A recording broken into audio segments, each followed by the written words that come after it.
everyone. This is Dr. Benjamin, author of the book Stand Up for Your Dream. I welcome you once again to this session. So today I'm going to talk about why you are not getting job interview. Why they don't call you for an interview.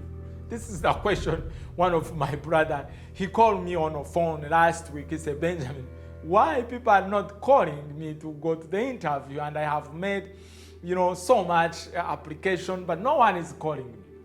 Now, my brother, I have an answer. This is what I think. As someone who just work with so many companies in terms of hiring the right candidate, there are some factors that you cannot control. Okay? But there are also other factors that you need to control. But today, let me share with you some factors why the company is not calling you to the job interview. Number one, maybe this is the mistake that I have realized most people do when they are submitting their CVs. Maybe in your CV, in your application letters, some document that you have submitted to them, they have realized that the CV of yours, the cover letter, there are too much grammatical errors. And they look at you someone who is not serious. And if they do that, and if they discover that, they will realize that you are not serious. That is why they don't call you. My suggestion to you is that before you send any document outside, check. Ask someone to help you to reduce grammatical errors, so that someone who will read your document will say, this is the real person that we are looking for. So they are not calling you because, number one, it is maybe your mistake.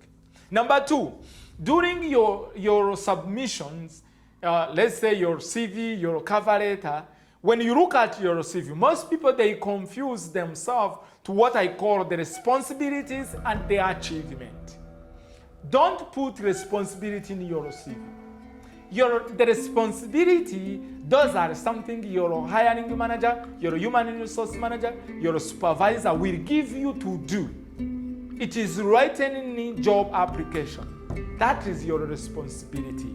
You cannot change them. But what you can do is to put the achievement, that something that you have achieved. Achievement and responsibility should totally be different in your CV. My suggestion to you, put the achievement, not responsibilities.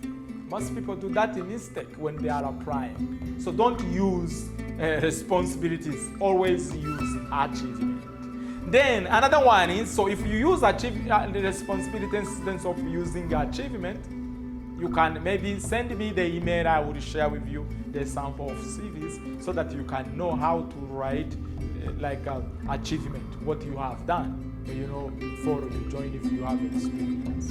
So if they look at your CV and they discover that you have used responsibility instead of achievement, they will not take you. It is your mistake. You did it. So you should now not complain like they are not calling you. It is a mistake. You should ask before you do that. Again, it may be not you, but maybe for the company. You can submit the document, your CV, whatever. You can go to the interview, and then sometimes something can happen to the company, and they discover that they don't have money. Now, the position should be on hold. Now, that factors you cannot control it. Instance of why they don't call me, it is internal stuff. It is not about you. Again, another one, it's maybe that job, that interview you have passed. Later on, they realize that they have someone internally who can do that job. And now they have given that job to that person. So it's not about you. You cannot control that. Another one is, they have realized maybe you are too much expensive. Remember there is one question they will ask, how much can we pay? That is why I normally tell people it's two risks when you are going to answer that question. There are two risks you need to keep in mind. If you say high, they will see they don't have money to pay.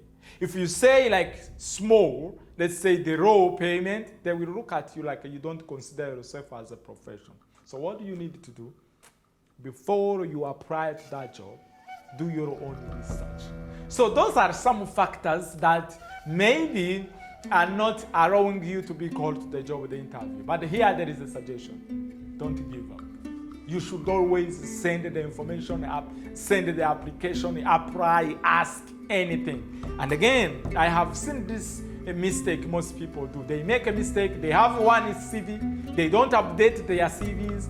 Now if they hear like somewhere any company is looking, they just send without doing editing and maybe making a CV related to that company. What does that company need? Don't be one of them. My humble request to you, you are selling your soul. You are selling yourself. That is why you need to prepare your CV so that your CV can stand out. Thank you so much for watching. This is what I have for today. I really trust you that you are going now to prepare, and then I wish you to have your dream job. Remember, job interview, it is easy if you know how. I wish you all the best. Thank you so much. See you then.